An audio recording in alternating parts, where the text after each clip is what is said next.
So I dropped out of grad school to do this. Best decision ever.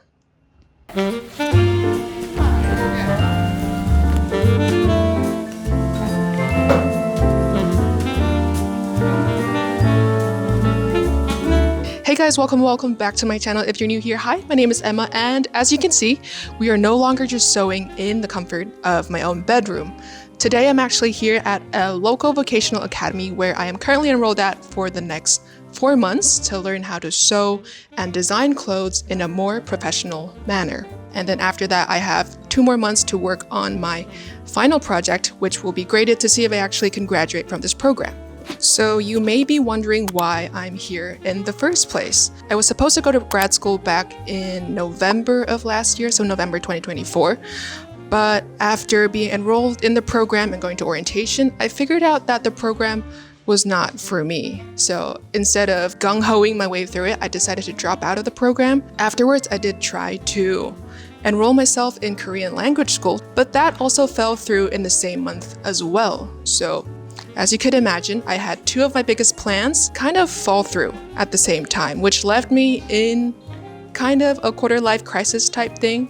So instead of just bulldozing my way through it, I decided to take a little bit of a break, take a step back, and try to reevaluate what I'm actually trying to do.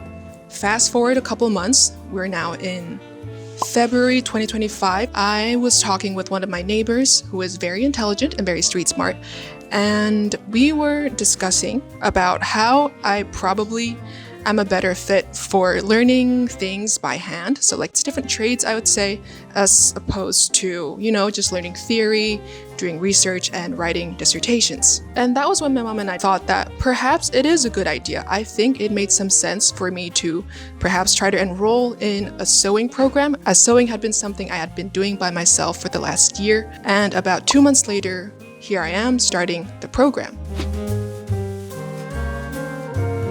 Before starting this program, I was I was fairly goal orientated. There's an end goal that I'm looking forward to when I'm starting a certain journey. But when language school and grad school both fell through, I realized that maybe it is not the best approach for me right now to look solely at the end goal. But if I flip the narrative around, approach it differently, try something where I genuinely enjoy the process as I'm doing it, not really knowing what the end goal is, where will it lead me? Because to be honest with you, I'm not quite sure whether upon finishing this course I will pursue a career or whether I would just want to keep it, quite chill, so for myself and for my friends and things like that. So before we actually get into any sewing at all, we first needed to get to know our fabrics. And as you may be aware, there are tons and tons of fabrics out there with so many different names and properties that it's just so very overwhelming if we try to learn everything from the get-go. So what we actually did was take a day out as a whole class and took a field trip to a town about an hour outside of Hanoi, where the main trade is fashion and fabric merchandise. This was sort of like our initiation to all the fabrics available to us, just so we know what we have to work with later on down the line.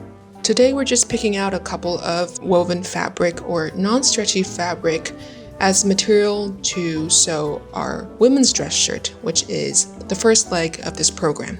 A cultural note on shopping at these types of local markets in Vietnam is that vendors believe that the first customers of the day, like the way they buy, how nice they are, how much they buy, kind of sets the tone for the rest of the day and all the customers that will come in afterwards.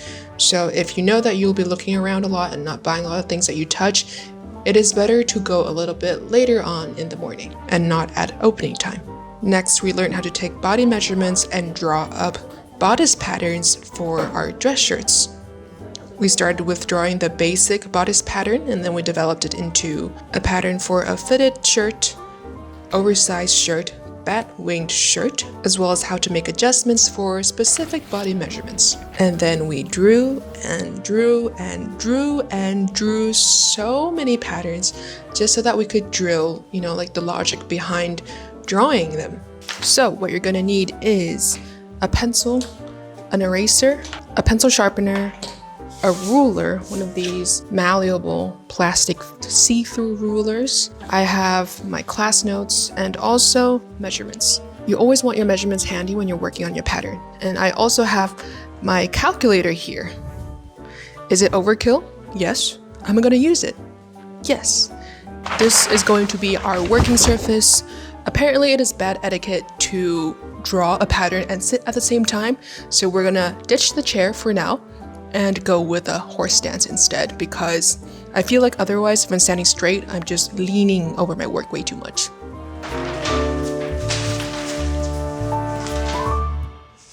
In retrospect, it's not exactly difficult per se. There are just a lot of calculations that you have to keep in mind and be aware of to be accurate and careful in making your measurements and calculations. And so the good thing about attending school like this is that I have instructors that really explain to me literally all the steps along the way. There is a logic behind every measurement that is taken and the calculations that you apply to them.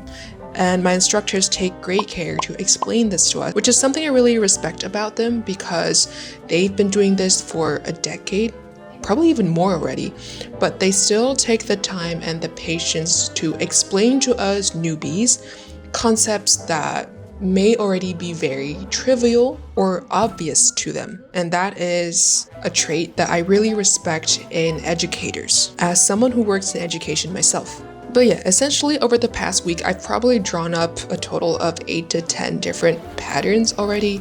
And then my instructors check over them to make sure that I took my measurements correctly, that my curves are drawn to proportion, and they make sense. Which brings me to my second point of why I love being here, is that I have instructors that look at my work, look at my technique, and fix it every single step of the way. Every single technique here is explained in detail, clearly, and it is also repeated over and over again so that we get the hang of it. I can't begin to imagine how many students my instructors have to watch over already and fix these basic techniques. And of course, learning in a class setting means that we get to learn from each other's mistakes as well. What I've also loved about being in a class like this is that we have students coming from a lot of different backgrounds and age ranges. The youngest we have here is 19 and the oldest is 39, so 20 years apart. And it's been really interesting to hear people's stories of why they're choosing to dedicate so much time and energy and attention to learning how to sew. Like one of my classmates wrapped up her career in designing cars to chase her childhood dream of becoming a fashion designer. And another who got into this trade at the early age of 16. And then we also have students whose family is in the trade and their parents kind of force them to be here. But the best part about it is the majority of us want to be here. It's not like mandatory school anymore. Like you have to actively want to be here. And that vibe overall, how willing people are to learn, has been very motivating, I would say. We also have people from different parts of the country who come here to learn. So overall, it's been really fun just sewing together and chit-chatting and hearing about people's stories and lives.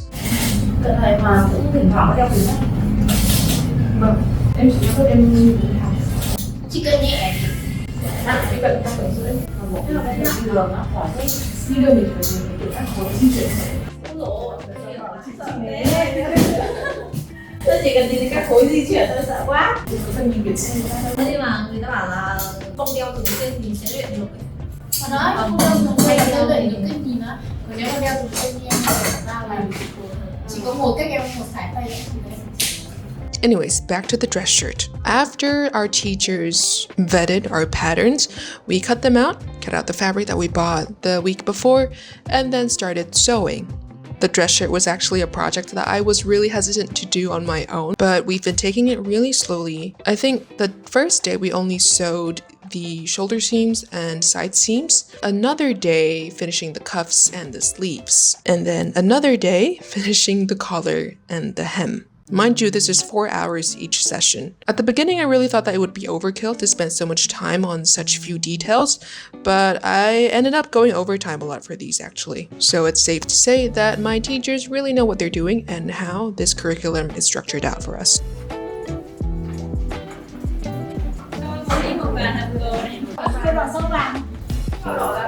mà mày làm đến điểm hẹn mày làm trước đấy. Không tao đâu. Mẹ em gia đình hàng chiến. Overall, I think just being able to sew 2 dress shirts for their first time really boosted my confidence. And now I'm actually pretty excited to sew more dress shirts. But to personally review my shirt, I do think that the collar is a little too long, the sleeves a little too short, and the length of the shirt overall could be a little bit longer. So those will be pointers that I take in for next time. I also think one of the reasons why this is the case is that our measuring skills aren't really that accurate yet. So because we're measuring for each other for the first time, the technique of how we measure may still be a little bit off. And the thing with custom sewing is that you need to be able to measure well, draw up patterns well, make adjustments well, sew well, finish the product well, and also be able to choose the right fabric and colors. So there are so many moving parts in this. And I suppose that goes with most things really. If you want to do something well, every step of the way must be done well. With sewing, the product really speaks for itself, so you really can't cut corners in this process. I do find that this program is catering really well to the way that I personally study. I learn best with being shown theory or how to do something and then getting to apply it myself ASAP. And then the more I repeat something, the better I eventually retain it. So getting to learn and work with my hands and my mind simultaneously has just been very satisfying. Like, just scratches an itch in my brain. And we're all just sitting there hyper-focused and none of us are on our phones. I would say, collectively as a class, we've cut down significantly on our screen time every single day. There are multiple chapters in this program. We've already finished the first chapter over the last 2 weeks, which is making women's dress shirts. After that, we'll be working on form-fitting dresses with like a lining at the neck, followed by skirts, and then gowns. So think corsets, bustiers, really big, long gowns. After that, we're going to be tackling pants, so straight, flared, bell bottoms, you name it. I'm hoping we're going to get to do some jeans. And then after that, we'll tackle menswear. I think the technical term for that is bespoke, which is apparently a lot more difficult than it is to make women's wear. After that, we're learning about outerwear, so think vests, suits, trench coats, which is a segment I'm very, very excited for. And last but not least, fashion illustration. So if there's anything that you guys are interested in to see in more detail, be sure to leave me a comment down below and I'll be sure to pay a little bit more attention during those segments and document them for you guys. But yes, overall, it's only been 2 weeks. I have about 3.5 months left of school, and I'm as excited as you are to see where this all will lead. Anyways, that is all for this video. Thank you guys so much for watching. I hope you guys have a wonderful week, and I'll see you in the next video. Bye!